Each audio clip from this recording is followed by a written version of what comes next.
Guys, andito ako ngayon. Titignan natin yung sinasabi nilang kinakain. Dati po ito ay kinakain ko nung bata ako. Kaso po ay wala pang hinog. Kulay green pa po siya, guys, oh. Oh, ito, oh. Oh. Kulay green pa po siya, guys. Ganito po siya pagkahilaw pa, oh. Wala po siyang buto.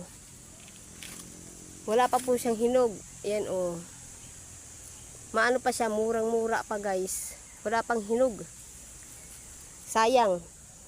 Kung ito ay maraming hinog, ang sarap kainin po nito pag nagkaroon na siya ng dilaw. Manamis-namis po ito pag nagka-hinog-hinog na po siya. Ang dami po nito, oh. Masarap po ito kainin. Matamis po siya. Kaso wala pang hinog, guys. Sayang. Mangunguha sana tayo, oh. Mga hilaw pa, eh. Oh, yan, oh, guys, oh. Ito, guys, oh, pahinog na. Hanggang dito na lang, oh. Oh, ito, guys. Kilala niyo po buta. Sabi nila prutas daw po to.